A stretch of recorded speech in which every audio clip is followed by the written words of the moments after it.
Bienvenido al Habituallamiento, tu podcast de referencia donde podrás aprender sobre nutrición, entrenamiento, biomecánica y todo lo relacionado con la última actualidad del ciclismo en general y con los mejores profesionales. Entra y aprende.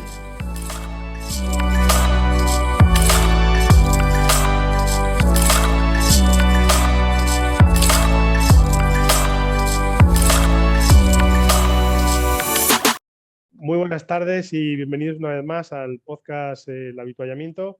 Esta tarde estamos Javi y yo solos con un invitado muy especial. Él se llama Pedro Píriz. Te presento como una cosa que me ha gustado mucho. Me mandó Javi el 1 de mayo de 1983.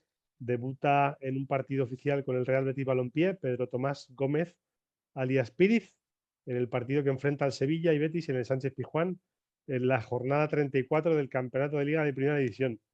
Tenías 18 años cuando debutaste como profesional del Betis, ¿no? Cuéntanos tu faceta de futbolista, Pedro. Pues Buenas tardes. sí. Hola, buenas tardes antes de nada y por supuesto agradeceros la invitación de charlar con gente tan versada en el tema de entrenamiento y bueno, tenía ganas también de iniciarme en este tema de podcast y demás, ¿no? Bueno, pasa ya una anécdota, ¿no? Porque claro, has dicho 1 de mayo del 83, pues imagínate, hace bastante. Yo no había nacido. Hace 40 años casi. Bueno, sí, ha pasado ya 40 años. Pues nada, estaba en la época juvenil en el club, en Real Betis, y bueno, me citaron para jugar ese partido. Y pues imagínate, ¿no? En aquella época de juvenil pues era una época bastante dinámica, muy entre comillas exitosa, ¿no? Porque habíamos sido de juveniles campeón de Copa del Rey, habíamos ido varios a la selección española, coincidió con el debut en Primera División, entonces la recuerdo con muchísima gana y con muchísima felicidad, sí.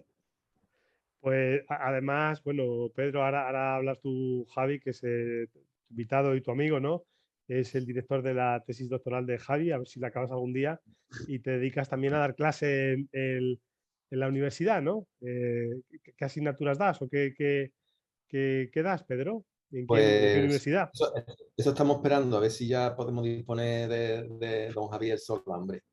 Pues en la asignatura en la Universidad de Sevilla, que impartimos el grado de Ciencia Activa Física del Deporte, yo creo que fuimos pioneros.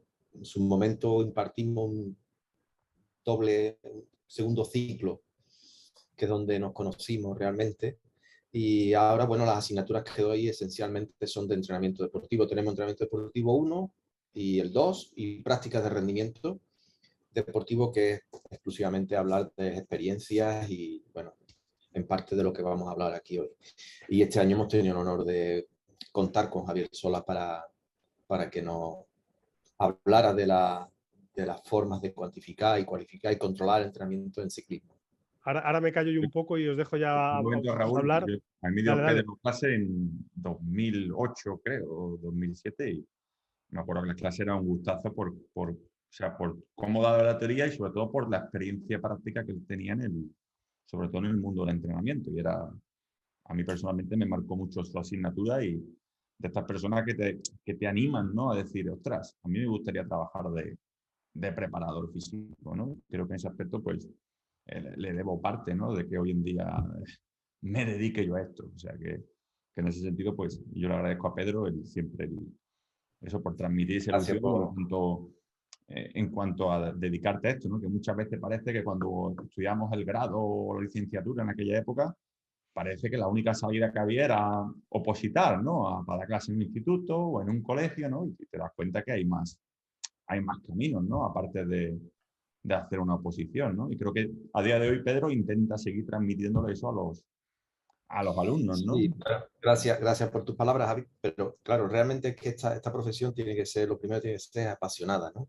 Y la tenemos que afrontar con esa pasión de principio a final. Si no nos gusta, no convenceremos, no transmitiremos la idea a nuestros deportistas, que al fin y al cabo son los que tienen que dar máximo rendimiento. Y si no se plantea así en la etapa de formación, pues claro, todo se queda. Bueno, también hay gente que no le gusta esto, ¿no? No lo ha conocido y terminan como graduados o graduadas y dedican su mundo profesional a otra cosa, ¿no? Pero el que quiera o la que quiera estar en este tema tiene que, bueno, Por pasión, ¿no? La pasión por delante, ¿no? pasión y ganas de aprender, muchas veces no, nada remunerado y además una pasión diaria, continua, ¿no? Porque como este mundo está cambiando continuamente, si no lo planteas, es más fácil, digamos, es más conveniente aprender el procedimiento de cómo adquirir el conocimiento, de cómo llevar las cosas bien, de cómo medir bien. Hoy medirás con un dispositivo, mañana con otro, ¿no? Pero es más importante aprender el procedimiento que aprender el hecho en sí, ¿no?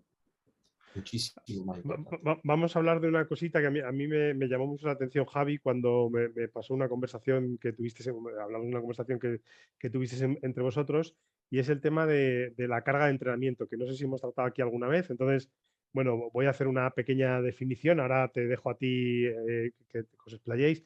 Y un poco la carga de entrenamiento, el señor Eric Bannister, un científico, empezó en los años 70, pues a intentar cuantificar el entrenamiento, es decir, qué cantidad, cuánto entrena un deportista, ¿no? Empezó con nadadores, ¿no? Y al principio lo que hacía era cuantificar la distancia y un poco las intensidades, y a eso le daba un número, ¿no? Que llamó, corregirme si me equivoco, pero que llamó TRIMS, ¿no? Como impulso de entrenamiento. Quería decir, oye, y quería ver un poco si la cantidad de entrenamiento que, estaba relacionada con el rendimiento del deportista, o ya, a más entrenamiento, a más cantidad o a más intensidad, se podía relacionar. Un poco más tarde metió el tema de la frecuencia cardíaca, ¿no? En los TRIMS, y era un poco el principio, ¿no? de la carga de entrenamiento. Ahora sabéis que nosotros estamos siempre liados con este tema. Los que trabajamos con potencia utilizamos mucho los TSS, aunque siempre mirando un ojo a los TRIMS variados con la frecuencia cardíaca. Utilizamos también segundos de entrenamiento por la intensidad percibida del deportista. O sea, utilizamos diversos métodos de cuantificar cuánto ha entrenado un deportista mediante carga interna, lo que siente el deportista o la respuesta del corazón, y carga externa medida bien en kilojulios, en TSS, pero siempre hay un problema aquí porque no se sabe si es mejor cuantificar internamente, externamente. En el ciclismo, en los deportes endurance, es una cosa que lo hacemos muy metódicamente. A mí me resultó muy curioso cómo se cuantificaba o algunas maneras de cuantificar en el fútbol, ¿no? Con la cantidad de aceleraciones, deceleraciones o saltos, que ahora nos contarás un poco más. Y bueno, donde iba la conversación que tuvieron Javi y Pedro, me pareció muy interesante porque, corrígeme Pedro si me equivoco, le venías a decir a Javi que un entrenamiento, vamos a poner un entrenamiento de 3 veces 20 minutos a tempo, 2 horas, ¿vale? Que tiene que suponer, me invento el número, 1000 trims o 150 TSS, ¿vale? Venías tú a decirle que depende cómo se entrene el deportista, cómo se enfrente ese día al entrenamiento, debería suponer más carga o menos carga, cosa que estoy totalmente de acuerdo. Lo que pasa que eso en números no sabemos muy bien cómo hacerlo, ¿no? Sí, claro, a ver, en este mundo de cuantificar y cualificar, ¿no? Me parece que hace bastante tiempo que estábamos hablando de lo mismo y yo creo que tendríamos que ahondar y profundizar. Muchas veces hemos hablado al respecto. Es decir, realmente el concepto en sí de carga, que has definido efectivamente, y es así, ¿no? En el ámbito concreto, si no avanzamos, pues nos vamos a quedar en eso, ¿no? Realmente. Entonces, tenemos que ser críticos en el ámbito del conocimiento de la teoría y práctica del entrenamiento, tenemos que ser muy críticos. Pero realmente el concepto carga como tal, es decir, ya incluso en el ámbito académico, pues pierde un poco el valor que se le tiene que dar a lo que quiere medir. Si queremos medir cómo afecta un estímulo a un deportista. Y eso, el concepto de carga como cargar, pues es un concepto físico, ¿vale? Y que está estandarizado y mañana pues, seguiremos hablando y para resumir seguiremos hablando de carga. Pero al fin y al cabo es una unidad de cuantificación y cualificación del entrenamiento. Sí, hay que ver que ese estímulo tiene cuestiones cuantitativas y cualitativas que integradas conforman una afectación al sistema en su globalidad. Eso es lo utópico. Si medir eso, si algún día se consigue medir, será complicado. Pero claro, todos los acercamientos tienen que ir dirigidos a intentar dar un número, un valor, mejor dicho, sí, un valor a ese esfuerzo, al efecto de ese estímulo en el organismo, en todo él, y poder representar realmente que eso supone un estado, posteriormente, un estado de forma con relación a un valor de referencia tomado. Es decir, es muy habitual entender qué relación tiene entre lo que eres capaz de hacer y lo que haces. Claro, eso es capaz de hacer y lo que hace, pues ahora más en moda con el ámbito de la fuerza, pues le denomina el carácter del esfuerzo. Bueno, es que eso es un principio de entrenamiento, es decir, realmente la carga de entrenamiento que en ti supone el estímulo de hoy está en relación a lo que podrías hacer. Y eso es así, ¿vale? ¿Qué ocurre? Bueno, vamos a medirlo con un factor interno. ¿Qué medida es la que tenemos? Pues la que los dispositivos nos dan. Y si los dispositivos, vamos a cola con los dispositivos electrónicos y con aquellos que son capaces de darnos cada vez más información de esas medidas internas. En su momento, pues la frecuencia cardíaca. Bueno, ¿vale? Y de ahí el training impulse, el PRIN que has comentado. Correcto, pero el mismo autor indica que mujeres y hombres son diferentes, incluso le da un valor E elevado a no sé cuánta, no sé qué potencia en función del tiempo y en función del ritmo cardíaco, por supuesto, o la reserva cardíaca. Claro, el TRIN no nos sirve porque, bueno, el otro día lo comentamos con los estudiantes, ¿no? El valor de frecuencia cardíaca, pues muy... y está bien. Inestable, ¿no? Sí, es muy autónomo y menos mal que es así. El corazón funciona y solo aquellas que son realmente entrenados al final son capaces de relacionar una cuestión con otra. Pero hay esfuerzos en donde el ritmo cardíaco no responde. Entonces, la medida de que podamos medirlo de otra manera, y ahí es donde ya entramos, ¿no? El valor que se le da, que se le da ahora mismo a cómo se controla el entrenamiento en ciclismo, yo creo que está por debajo de lo que realmente, el valor que se le da, digo, en la sociedad, está por debajo de lo que realmente aporta. Aporta un concepto clarísimo, que es en relación a cuánto puede hacer el deportista y cuánto está haciendo. Y si eso no lo da inmediatamente, pues efectivamente, voy a explicar un poco mejor. Pedro, a raíz de eso, el ejemplo que le enseñamos ayer a los alumnos era con un entrenamiento de mi pupilo Real Monsalve, que es sprinter, ¿vale? Sprinter profesional. Y claro, cuando cuantificabas un entrenamiento suyo, que eran 8 por 20 segundos, casi al out, o sea, acabó el entrenamiento destruido. Cuantificas por potencia, por medio de la normalizada, sale una carga alta, que es lo que él percibía. Ese entrenamiento concreto lo cuantificabas por frecuencia cardíaca y salía como una carga baja. Porque en 20 segundos no da tiempo, sobre todo en alguien de ese nivel, a que la frecuencia cardíaca llegue ni a su máximo directamente. Claro, y por ese RPE, Javi, por ese RPE tampoco... Ahí sí se acerca más, evidentemente, ¿vale? Pero claro, es la cuestión, por ejemplo, en concreto, muchas veces, ¿no? Fíjate la complejidad del asunto, ¿no? O sea, realmente lo que hay que valorar es cómo ha manifestado el deportista el movimiento. Sí, cómo te has movido. En la medida de que tengamos dispositivos que nos diga cómo te has movido, podremos asumir, podemos perfectamente aseverar que cuanto más te muevas, cuantas más aceleraciones hagas, cuanto más cambio de ritmo hagas, cuanto más rápido vaya, cuantas más tiempo vaya, etcétera, etcétera, etcétera, el estímulo supone un efecto mayor a ti. Ese es el concepto. Entonces, tenemos que tener dispositivos. Antes has comentado lo que se hace en fútbol, en algunas instituciones, algunos equipos, pero claro, evidentemente va de la mano de los dispositivos electrónicos, ¿no? Los GPS que tenemos, que son a su vez acelerómetros triaxiales, que nos dicen hasta con qué aceleración gira un deportista, con qué aceleración frena, porque un deportista que frene más rápido que otro tiene más desgaste y eso supone un valor de esfuerzo mayor. Un deportista que salte más que otro supone un desgaste mayor. O ese deportista que salte en un valor de referencia muy poco en relación a cómo habitualmente lo hace, pues supone una relación de lo que es capaz de hacer y lo que hace. Entonces, todo eso, hay dispositivos en GPS, bueno, depende, porque claro, GPS pasa como con los pulsómetros en su inicio, no todos te dan toda esta información y ahí es donde va la carestía de la vida, ¿no?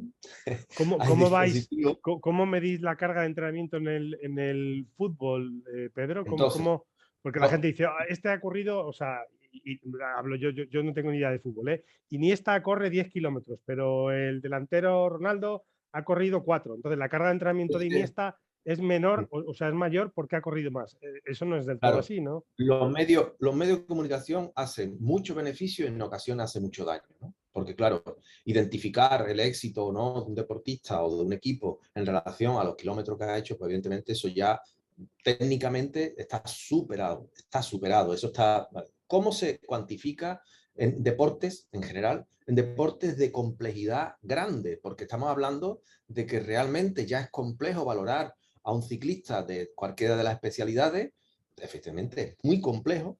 Imagínate a un jugador de baloncesto o tal. El origen de todo esto viene curiosamente de un deporte muchísimo más complejo que a lo mejor puede ser de fútbol, como es el fútbol australiano. Y de ahí al rugby. De ahí al rugby se da cuenta el hemisferio sur. Entonces me di cuenta que, que hay dos mundos, ¿eh? Está el hemisferio norte y el hemisferio sur. Cuando te das cuenta cómo plantean esta gente el entrenamiento y cómo exportan a hemisferio norte, que realmente lo que hay que hacer es esto que voy a explicar ahora. Entonces, cuando te das cuenta que hay mucha gente que se parte la cabeza en relación a esto que está preocupándonos aquí ahora y que lo ponemos, bueno, durante un rato, pero que realmente está en la contemporaneidad de las cuestiones y de los topics en el ámbito de entrenamiento, ¿no? ¿Cómo valora eso? Pues claro, evidentemente valora el movimiento. ¿Cómo produce el movimiento del deportista? Y ahora, si tú vas a una velocidad, ponen un estándar, ¿no? Hay muchísimas publicaciones en las cuales si tú vas más de 25 kilómetros por hora, pues evidentemente tiene una alta intensidad. Hay unos criterios en relación a cómo vas. Si tú saltas una aceleración de tantos metros por segundo cuadrado, pues entonces evidentemente vas a hacen una fórmula que integran todos los factores de movimiento. Los producidos y fruto del acelerómetro y los producidos por GPS, que por señales indican cómo te estás desplazando. Vale, todo eso lo unen de tal manera que yo le mandé un email diciéndole que por favor me dieran cómo integraba una ecuación de regresión múltiple, ¿no? En la cual cada uno de los factores tiene una fuerza más que otro. ¿Bien? Y le dije que, hombre, me explicaran más o menos cómo lo hacían, porque ellos todo lo reducen a un concepto que se llama el Total Body Load. Estoy hablando de un sistema que es el AMS de Team Sport y ellos lo reducen todo a TBL. Es decir, por ejemplo, también Es un número, ¿no? Te dan, en un un partido número, hace 100 total body es load o lo que sea. 300.000, 400.000, 500.000 TBL. Y eso está conjugando hasta ritmo cardíaco, ¿vale? Ritmo cardíaco, velocidades instantáneas, cambios de ritmo, aceleraciones, por tanto, triaxiales, sin en giro, en salto, cómo acelera y cómo desacelera, ¿de acuerdo? ¿Cuántas G genera? La fuerza G son, pues, una G es que tú aplicas una aceleración igual en sentido contrario a la fuerza de la gravedad. Bueno, pues se sabe que hay deportistas que saltan con 10G. Sí, saltar con 10G no tiene que ver absolutamente nada con haber hecho un salto 3G. Y tú, como observador, nunca conseguirás observar eso, nunca conseguirás ver que este salto supone más que otro.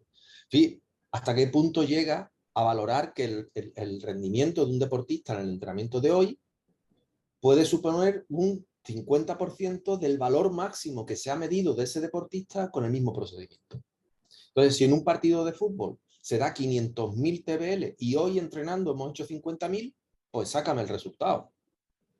El entrenamiento de hoy ha supuesto tanto. Eso es exactamente igual que los TSS, ¿vale? Pero llevado a una situación compleja, ¿no? Es cuánto eres capaz de realizar y puedo sacar un porcentaje de cuánto sería el esfuerzo de hoy en relación a los TSS que has hecho. No sé si eso da una manera gráfica de lo que... Muy gráfica. ¿Qué opinas tú de los TSS, Pedro? Pues para mí, cuando a mí Javi me lo explicó y me puso en vereda, como se dice vulgarmente, para mí fue un descubrimiento. Lo primero que hice es comprarme el potenciómetro, ponerlo en mi mountain bike y empezar a valorar, sacar Él se volvió datos, loco y hace su propia fórmula y todo. y desarrollar ahí el Excel y bueno, la verdad que fue es un campo fascinante, ¿no? Realmente, porque fíjate, el TSS que en principio, ¿no? Está en función del FTP, ¿no? Bueno, el FTP, ¿qué es el FTP? El FTP es cómo manifiesta tu movimiento en una situación dada, muy relacionado con tu práctica, con tu especialidad deportiva, ¿de acuerdo?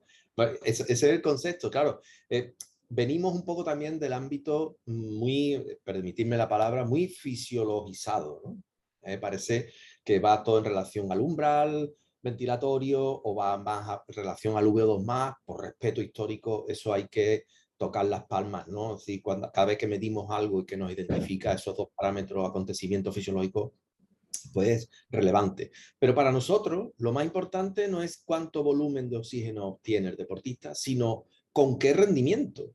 Sí, estoy harto de ver pruebas de esfuerzo donde los especialistas interpretan que tener 70 mililitros por kilo por minuto en unas condiciones de maratoniano. Eso se lo han dicho a algunos alumnos míos cuando le he hecho las pruebas. Digo, espérate, pero es que el maratoniano va a 22 kilómetros por hora y este chico va a 11 kilómetros por hora. No le diga que tener ese volumen de oxígeno exclusivamente sin tener en cuenta el criterio es relevante. ¿Me explico? Está bien, pero para mi punto de vista consume mucha gasolina para lo poco rápido que va, ¿no? Que sería un poco el concepto. Entonces, TSS, FTP, valoran el rendimiento de ciclista pedaleando. Y eso es para mí el gran avance, medir el rendimiento y poder cuantificar y cualificar el entrenamiento o el estímulo mediante el esfuerzo que realiza. Porque todo lo demás, si te das cuenta, el RPE y demás, todo son percepciones subjetivas. El deportista tiene que estar muy entrenado para poderte referir cuánto supone ese esfuerzo que está haciendo en una medida de 0 a 10 o de 6 a 20, 21, ¿no?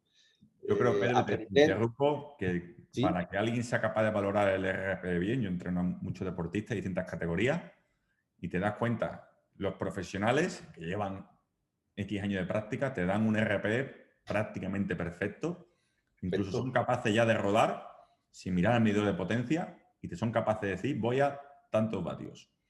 En cambio, alguien de categorías inferiores todavía no se conoce bien y requiere, o sea, un proceso de interiorización para saber ese esfuerzo percibido, ¿no? de cada uno cuál es. O sea, creo que es una gran herramienta el RP, pero que hace falta una educación en el tiempo del deportista. Y creo que es la clave también, ¿no? Que uno alcance dentro, en su formación de deportista, el grado de maestría en conocerse a sí mismo. Pero claro, eso requiere tiempo, evidentemente.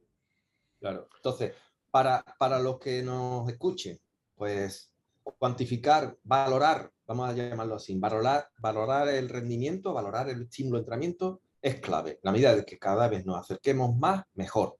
Y eso supone que, bueno, que a nivel de cotidiano podemos denominarlo carga de entrenamiento. Bueno, perfecto.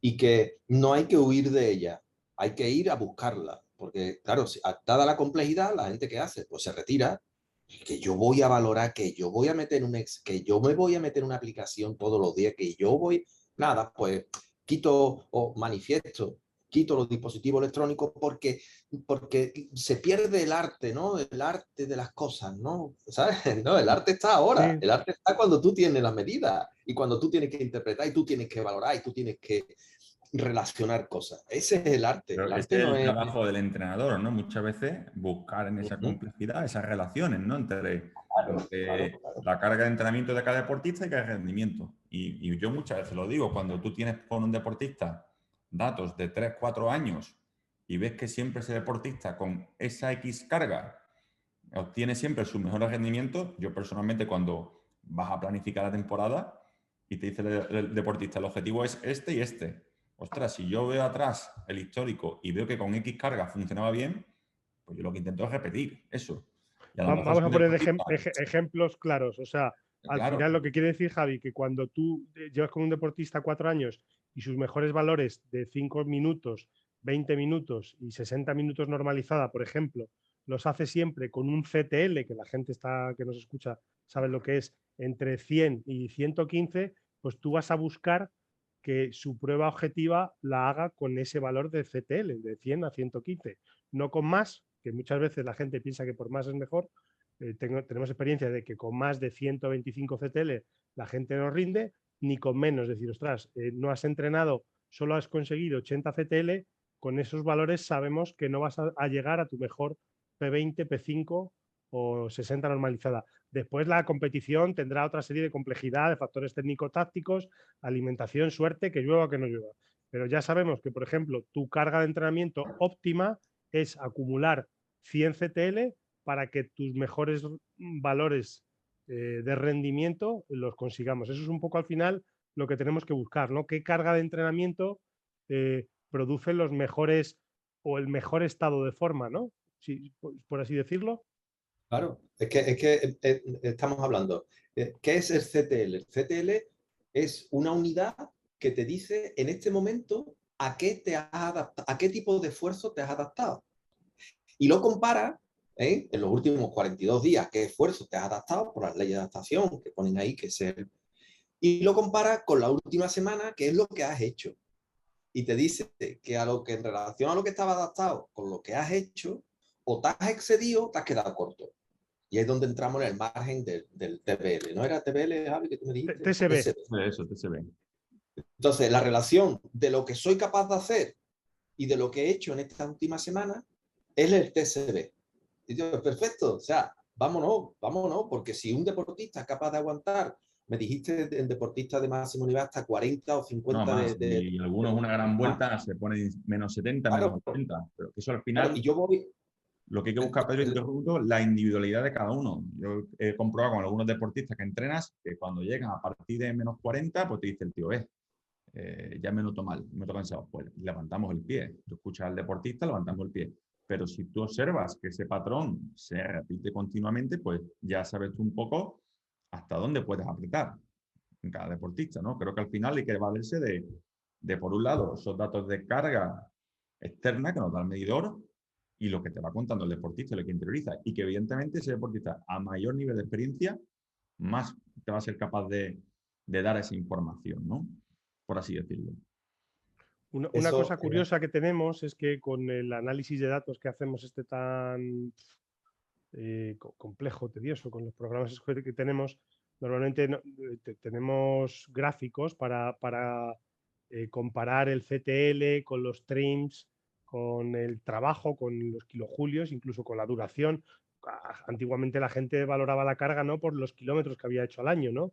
Muchos globeros diciendo, no, yo es que llevo 12.000 kilómetros, claro, pero bueno, ¿a qué velocidad, no? ¿A qué intensidad, no? Entonces, lo que nosotros tenemos con nuestra experiencia, pese a todas las dudas que existen sobre los TSS, es que cuadran perfectamente, sobre todo en entrenamiento, con los trims cardíacos y con los SRP. O sea que, pese a que es una medida o un valor que pueda tener sus defectos, ¿vale? Pero es muy útil en cuanto a nosotros para valorar la carga de entrenamiento. Nos gustaría, es que no integrar. va a haber un sistema de cuantificación perfecto, creo yo, que eso no existe. Que esto al final es muy multifactorial y no lo vas a tener en cuenta nunca, ¿no? Es lo que comentaba Pedro un día cuando al principio me decía, el TSS está bien, pero claro, si yo hago hoy 100 TSS y me he levantado por la mañana con ganas de entrenar vigoroso y lo hago los 100 TSS sin problema, ahora compito y al día siguiente hago 100 TSS y por la mañana estoy destruido, ya esos 100 TSS no van a ser igual porque he salido ya... Así recuerdo, sí. Sí, Y has comentado algo aquí al sí. lado. Y algo eso has comentado antes, Raúl. Era meter otra variable más, que era en qué estado has hablado de disponibilidad, que eso, la disponibilidad también es curiosa. Habría que, de hecho, tenemos una experiencia en el Recreativo de Huelva, estuve en el 2006-2007, creo recordar, y allí teníamos una experiencia muy buena, ¿no? Que era la disponibilidad para entrenar. Y eso lo poníamos en una escala que iba era un valor de 6. 6 era disponibilidad absoluta. ¿Eso qué significa? Que el deportista no va al cuerpo médico, no ha tenido ningún problema y está disponible para todo tipo de esfuerzo. Disponibilidad 5. Significa que el deportista arrastra algunas molestias de ayer, de antes de ayer. Es decir, categorizábamos la disponibilidad y sacábamos una gráfica diaria a los deportistas y se la poníamos, la comunicábamos. Esto es un principio de actuación. Los deportistas tienen que saber y cuanta más información tengan, para mí mejor. Me he encontrado también con entrenadores que dicen que el deportista cuanto menos sepa mejor. Bueno, pues en el siglo XXI eso ya es... Y el deportista veía que no era un deportista disponible. Es decir, que hay deportistas que no están tan disponibles para entrenar. Siempre tienen una molestia, vienen resfriados, ha tenido problemas en su casa, ha tenido de esto, en fin. Siempre hay un montón de excusas. Cuando tratas de un grupo extenso, de 25, 26 futbolistas en este caso, siempre hay un montón de gente que no se encuentra disponible. Bueno, la disponibilidad para entrenar era una cuestión que también lo podíamos manejar, pero a lo que yo me refería era el estado con el cual te encuentra, está el deportista antes de entrenar. Me explico. Si tú le dices a un deportista después de entrenar, valórame el esfuerzo, si el deportista no es o no está acostumbrado a entrenar, te está diciendo cómo está de fatigado, no cómo ha sido el esfuerzo. Entonces, la percepción del esfuerzo es una cosa y la percepción de la fatiga es otra. Si tú al deportista al día siguiente, antes de entrenar, le dices, oye, ¿cómo te encuentras? Él no te va a decir la percepción del esfuerzo porque el esfuerzo no lo ha dicho, no lo ha hecho.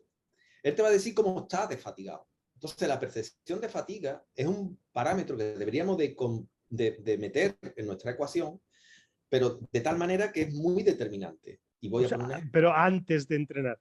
Sí, antes de entrenar. ¿Por qué? Porque hay una acumulación, por ejemplo, el que te has referido. Yo he competido hace 2 días, ayer no entrené y hoy voy a entrenar. Y tú me dices a mí, oye, ¿tú podrías valorarme de 0 a 100 cómo estás de fatigado? Y el deportista hoy te dice 80, ¿vale? Y realiza un entrenamiento. Y después del entrenamiento, que es, pues imagínate, 2 series de carrera continua, un tipo de acción de juego valorado como una intensidad baja, y tú al final del entrenamiento le dices, oye, ¿y qué te ha parecido las tareas? ¿Han sido complejas? ¿Han sido intensas? Y dice, no, pues mira, no ha sido intensa. Oye, ¿me puedes valorar de 0 a 100 cómo ha sido el esfuerzo? Y te dice 30. ¿Me entiendes la diferencia? Sí, sí, sí, sí. 80 de fatigado y 30 de percepción del esfuerzo. Si eso no se hiciera así, cuando tú terminas de entrenar y le dices, oye, ¿el esfuerzo cómo ha sido? Te dice 80, porque está reventado. ¿Sabes? Pero está reventado porque ya estaba fatigado de antes, no porque el esfuerzo haya sido así. Entonces, la percepción de la fatiga es distinta y hay bastantes publicaciones al respecto. La percepción de la fatiga es muy distinta a la percepción del esfuerzo. Y eso es un poco una variable también que sería interesante progresivamente meterla también en los... Eso mañana no te digo yo mañana, pero el domingo yo tengo un chart ya hecho que le voy a engañar a 10 deportistas de los míos para que por la mañana o antes del entrenamiento me busquen un parámetro, no sé si de 1 al 10 o de 0 a 100, que me digan cómo se encuentran y le voy a multiplicar de alguna manera por los TSS de ese día para que me dé la carga de entrenamiento. Sí, Y sí. te digo en un par de meses el experimento cómo sale, Pedro. Pues yo lo he experimentado y la experiencia para que... No, para que pero lo has hecho contigo mismo, ¿no? Cuando has ido a competir o has entrenado y lo has sí, pero ponderado. El Excel que tiene hecho propio, ¿no? Para eso. Sí, pero en el 14-17 que estuve llevando un área de rendimiento en el Real Betis Balompié, en la cantera, en las escalafones inferiores, valorábamos esto ya y lo metíamos en la ecuación. Entonces, yo había investigado al respecto y lo que sí te dicen los autores es que meta la misma escala. Es decir, hay una escala que hay experiencia, por ejemplo, en Seven, en Rugby 7, en donde te dicen, te hace una relación de cómo has dormido, es un poco el cuestionario este del POMS, era, que te medía cómo duermes, qué grado de irritabilidad. Que, sí, bueno, lo que medimos con el HRV for Training, con la aplicación esta de por la mañana, te da esas escalas. Eso. ¿Qué escala, de dónde a dónde va esa escala? Y tú dices, pues imagínate que fuera de 0 a 100. Y si tú mides el RPE de 0 a 10, que realmente lo podrías hacer perfectamente de 0 a 100, lo que te dicen los autores es que pongas tanto la escala de fatiga como la del esfuerzo en similares Igual, números. el mismo orden de magnitud, ¿no? Exacto. Por ejemplo, yo metía el 621, la escala de RP no reducida, la escala de voz, y lo que hacía era transportar de 621, transportarlo a 0, un cálculo sencillo, ¿no? Si tú de 6 a 21, pues decías 13, es una escala de 0 a 100, entendiendo 0,6 y 121, pues correspondía Es con tal. tanto. Ujú. Exacto. Entonces, lo que sí te dice el autor es que lo ponga. ¿Para qué? Porque ambas afectan a la fórmula, si lo pones en la fórmula, al final un cálculo, y tienen que afectar de la misma manera. Es decir, si tú tienes 10 de fatiga y 10 de esfuerzo, pues efectivamente es una relación lógica, ¿no? Es una cuestión matemática nada más. Pero sí, bueno, ves, es un factor que complica aún más las cosas, ¿no? Pero en general, en el fútbol como tal, claro, hemos hablado del esfuerzo que se realiza cuando el deportista entrena en sesiones principales. Después hay otros esfuerzos que son sesiones compensatorias, complementarias. El deportista viene a las 8, de 10 a 12 se entrena, pero el deportista viene a las 8, tiene que volver a las 6 de la tarde. Entonces, todas esas sesiones compensatorias o no principales también hay que meterlas en el cuadrante, ¿sabes? Que por cierto, En un partido, Pedro, no sé, también es muy diferente la percepción de esfuerzo de un partido a un entrenamiento muy intenso, o yo, depende. yo reducí a lo más simple. Yo en un partido no le preguntaba a nadie cuál era la percepción del esfuerzo. En un partido la percepción del esfuerzo es máxima. En una competición el esfuerzo es máximo. Siempre tiene que ser más, sí. Vale. Te dice uno, oye, no, te miente. El deportista que no ha dado rendimiento o que ha jugado contra un equipo inferior, te puede decir, no, bueno, ha sido fast. Sí, sí, pero el deportista, trasladar un poquito la cabeza al deportista. El deportista cada vez que compite, si no compite bien, o porque no está en estado de forma bueno, ¿verdad? Pero el esfuerzo en sí tiene que ser máximo. Entonces, ¿para qué le va a preguntar a un deportista que ha Vale. jugado durante 90 minutos? Oye, ¿cómo has percibido el esfuerzo? Si con la cara te lo está diciendo todo, ¿no? Dice yo, el esfuerzo ha sido máximo. El rendimiento a lo mejor no, pero el esfuerzo ha sido máximo. Vale, vale, vale. ¿Se llevan acelerómetros en los partidos? ¿Se lleva algún tipo de dispositivo? ¿Está Bueno, permitido? ya se Perdona va a mi estar. ignorancia, ¿eh? Que No, que va, absoluto.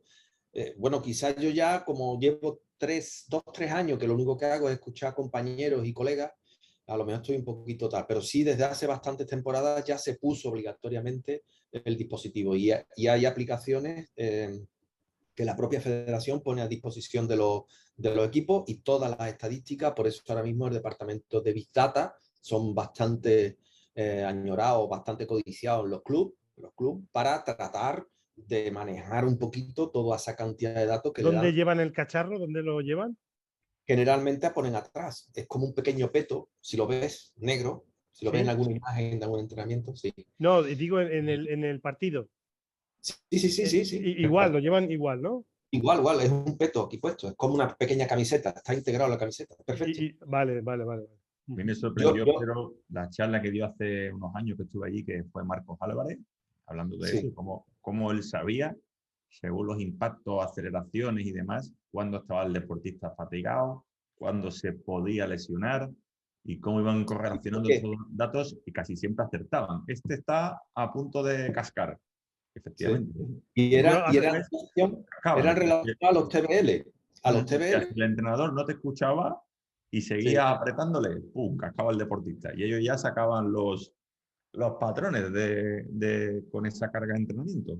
Yo después Porque de las antes, veces a que te conocí en Sevilla, que estuvimos haciendo ahí unos test lactato, me vine sí, escuchando en el coche charlas de cuantificación de la carga en fútbol y había una muy curiosa que decía que la cantidad de deceleraciones y saltos estaban en función de las roturas musculares, entonces cada deportista casi sabían, no sé si eran, pues si ha hecho, digo, 1000 saltos y deceleraciones en 3 días, pues ya hay que pararlo porque se va a eso, romper el eso, isquiosural o el gemelo, ¿sabes? sí.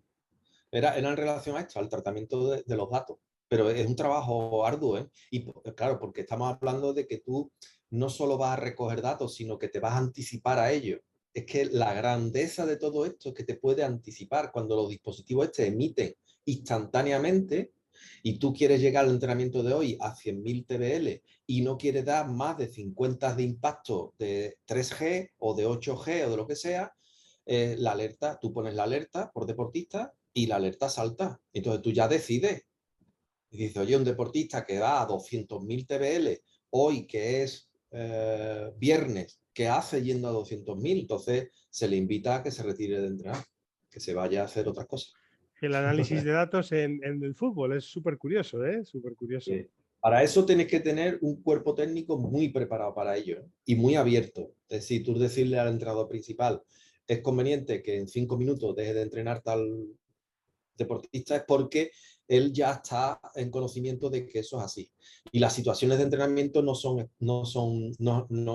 de incertidumbre o poco, como te digo yo, poco organizada, ¿no? Ellos saben que las situaciones de entrenamiento son 10, las de hoy, y que muy probablemente a las 8 tengamos que ese deportista dejarlo, generar otra situación de entrenamiento y tal. Entonces, esa forma nueva de entrenar, digo nueva porque hay que hacerlo, sí, hay que hacerla y es mucho trabajo, ¿no? Esa forma de entrenar es idónea. ¿Eso tú crees que ese tipo de detalles son los que distinguen a equipos de un Madrid, un Barça, un Atleti, de un Osasuna? Total. O Los top, los aparte top, de la calidad del futbolista, evidentemente. sí, sí, pero los top están ahí. Los top están haciendo esto. Todo eso, claro, las rotaciones de Todo los eso, futbolistas, por eso uno rota, por eso otro rota y demás. totalmente. Invitan al deportista a que si no van a manifestar el rendimiento máximo, no tienes por qué empezar a jugar. Es una obligación de empezar a jugar. A lo mejor sales al minuto 40 o al minuto 60 y hay una distribución. A mí me gusta más hablar de la distribución de esfuerzos, ¿no? Ten en cuenta que un partido penaliza bastante. Un partido de fútbol te deja destrozado y si no estás preparado, te deja 2 o 3 días inhabilitado. Yo en clase, por ejemplo, digo, el 95% de las lesiones no son incapacitantes. El deportista está lesionado y sigue entrenando, ¿sabes? Sigue entrenando. Las incapacitantes son las que vemos, las roturas, bueno, las que ya efectivamente te dejan. Pero el resto, ese día siguiente que no te puedes mover, ese primer día de entrenamiento que viene y no das el máximo rendimiento porque no te has recuperado realmente. Es decir, ese día a día, eso hay que controlarlo y efectivamente al final, cuando ves la disponibilidad para entrenar, te das cuenta que más de 2 o 3 entrenamientos, como no tengas el control, más de 2 entrenamientos no se hace. Todos los demás son para recuperar, para esto, ¿verdad? 2 o 3 entrenamientos en una vida de un deportista al máximo nivel es muy poco. Por semana te refieres, ¿no? En la semana, claro. En la Vale, vale. semana. Cuando te das cuenta, el deportista está recuperado y tú intencionadamente entrenas elementos de entrenamiento 2 o 3 veces. Cuando tú le dices al deportista, que como decía yo que se reía mucho, ¿no? Que decía que el deportista descansa los domilunes. Los domilunes es el tiempo que va de domingo a lunes. Ya está. Porque el lunes tiene que entrenar y tal. Y un poco, entre comillas, lo engañaba, aunque después me cogían, ¿no? Porque decía que AFE tiene un convenio que dice que todos los deportistas tienen que tener un día completo sin entrenar, ¿no? El sindicato, la Asociación de Fútbol Español. Eso, Pedro, que estás comentando, me acuerdo que no me acuerdo de un congreso aquí, el que hace Lamberto y compañía aquí en Sevilla. Vino un chico que era de la NBA, que no recuerdo el nombre, cómo se llamaba, y era preparador físico de la NBA. Y decía que para ellos cuantificar los GPS era capital por la cantidad de partidos que hacían en la NBA. Decía, es que no te da tiempo luego, en temporada regular, a controlar estímulos. O sea, tienes que hacer muy poco estímulo porque eso era jugar lunes, miércoles, sábado. Decía, claro, entre semanas, ¿qué haces? Y que yo tenía que controlar muy bien la carga de la gente para rotar. Que decía que eso de hace años en la NBA se llevaba. Es que no recuerdo el nombre del chico. Sí, pero bueno, es de práctica. Los equipos de máximo nivel que tienen 3 o 4 competiciones, si no lo hace Tenía así. en el club 2 o 3 personas como él, solo para eso, para Sí. analizar esa carga de entrenamiento de los Al jugadores. final, el silogismo con el ciclismo es total, porque al final nosotros ahora, por ejemplo, yo tengo chavales compitiendo las kermeses estas de Bélgica, ¿no? Que corren el martes, el viernes y el domingo y solo pueden competir, los restos de los días entrenar.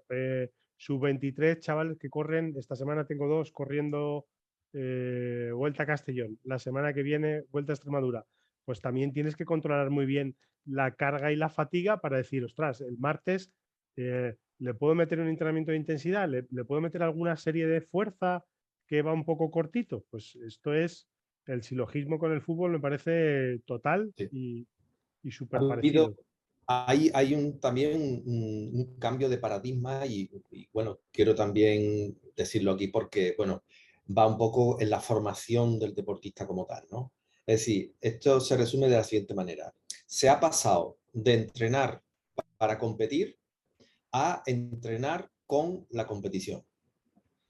Ese cambio de frase de para o con es clave, porque haremos muchísimos mejores competidores. Es decir, y en esta circunstancia donde el sistema te está invitando a que continuamente haga competiciones, todos los equipos vivimos de la competición, no podemos huir de ella. Entonces tenemos que incluirla dentro de nuestro proceso de preparación. Entonces tú estás entrenando con la competición. Un deportista que no compita no existe. Nos tenemos que ir todos.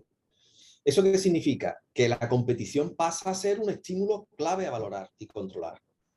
Y cómo se comporta ese deportista en la competición y cómo se manifiesta en competición es clave para nosotros. Y ver cómo se distribuye el esfuerzo a lo largo de todo el entrenamiento, incluida, por supuesto, con la competición. Entonces, aquellas que no tengan competición en su proceso de entrenamiento, yo les invito a que lo pongan, porque competir es clave para en los nuevos tiempos poder llevar a cabo una completa preparación. A raíz de esto, Pedro, que me parece súper interesante, Javi y yo, bueno, yo se lo he aprendido de Javi, Javi de Team, nosotros intentamos muchas veces simular las demandas de la competición en los entrenamientos. ¿Eso se hace igual en el fútbol o parecido? ¿O no hasta ese nivel? Porque claro, un partido, Sí, dices, es un esfuerzo máximo, un entrenamiento de 10, pues sí, igual no se hace normalmente, pero ¿se sí. intenta simular esa demanda de la competición Bien. El, en entrenamiento? Depende, la simulación del proceso es clave, pero la idea que estoy poniendo aquí es el cambio del concepto. Es decir, cuando tú hablabas de un entrenador de que oye, el miércoles tenemos que, bueno, en algunos momentos hemos visto en algunos medios de comunicación, ¿no? Oh, es que competimos el miércoles y el sábado y el miércoles siguiente y el martes y el sábado. Claro, claro.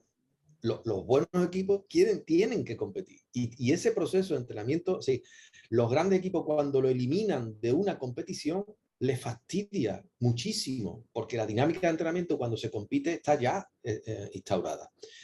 Si no compite, o por ejemplo en los procesos de adaptación, las últimas fases de adaptación de los deportistas que han caído lesionados, pasan por establecer una simulación de competición. Nosotros hacemos partidos de los no convocados o de los que están fuera, están en off por distintos motivos, el lunes con árbitro y con equipamiento con simulación completa. Es decir, previo a un partido, con las mismas proceso de hidratación, de atención al deportista y con la misma seriedad que hubiera sido el domingo o el sábado si hubiera competido.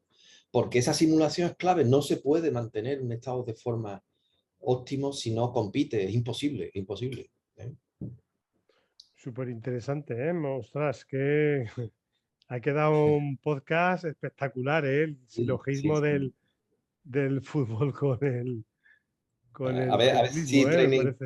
a ver Yo si creo que al Training final, Peaks hace una aplicación para Para fútbol, fútbol. con un acelerómetro en las botas o con el mismo dispositivo que está ya instaurado, hace ahí un convenio y podemos empezar a hablar yo de creo que al ese. final, Pedro, de todos los deportes se aprende algo, ¿no? De la forma de trabajar, entrenadores, profesionales, todo el mundo tiene siempre algo que aportar y al final el fútbol, baloncesto, como trabaja en cuantificación o como se hace en ciclismo, al final todos tienen ciertas similitudes en ciertos aspectos y todos buscan, entre comillas, lo mismo, ¿no? El de ver cómo ese deportista responde a los estímulos directamente. Y es la clave, ¿no? Y el papel del entrenador, ¿no? El estar pendiente de cuánta carga tengo que poner para que mi deportista llegue a ese rendimiento óptimo. Esa es la Y labor del después entrenador, ¿eh? Realmente. hablaremos ya en otros podcasts de la variable que determina el rendimiento. Efectivamente, estamos hablando aquí de las cuestiones físicas o digamos que orientadas especialmente a lo físico.